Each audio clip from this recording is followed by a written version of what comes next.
जैसा कर्म वैसा फल। प्रेरणादायक कहानी। एक छोटे से गांव में एक व्यक्ति रहा करता था जिसका नाम मोहन था। मोहन बहुत ही मेहनती और ईमानदार था, लेकिन उसे जीवन में कभी कोई बड़ी सफलता नहीं मिली। वह सुबह से लेकर शाम तक कठिन मेहनत करता, फिर भी उसके पास कुछ नहीं था। उसके पास एक छोटा सा खेत था जिसमें वह दिन रात काम करता, लेकिन उसे अच्छा फल कभी नहीं मिला। एक दिन गांव में एक संत पहुंचे।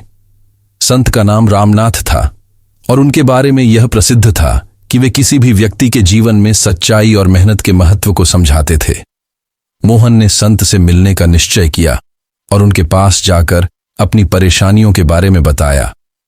संत ने मोहन से कहा, बच्चे, तुम्हारा कर्म अच्छा है, लेकिन तुम केवल मेहनत करते हो, जबकि तुम्हें अपने कर्म में ईमानदारी और समर्पण का भी ध्यान रखना चाहिए। तुम्हारी मेहनत को यदि सही दिशा मिले तो फल निश्चित रूप से मिलेगा।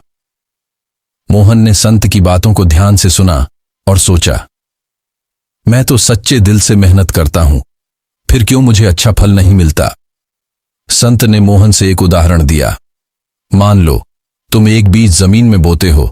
अगर तुम उसे अच्छी तरह से सींचते हो, उसे समय समय पर ध्यान से देखभाल करते हो, तो वह बीज एक दिन बड़ा पौधा बनेगा और अच्छे फल देगा। लेकिन अगर तुम उसे सिर्फ जमीन में डालकर छोड़ दोगे बिना किसी देखभाल के, तो वह बीज कभी अंकुरित नहीं होगा।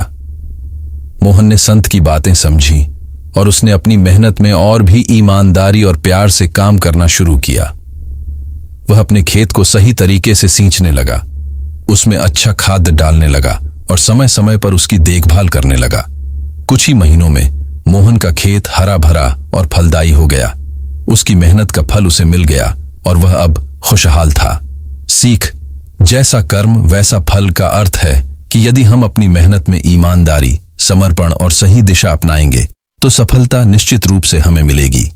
कर्म की गुणवत्ता और हमारे दृष्टिकोण पर ही सफलता निर्भर करती है।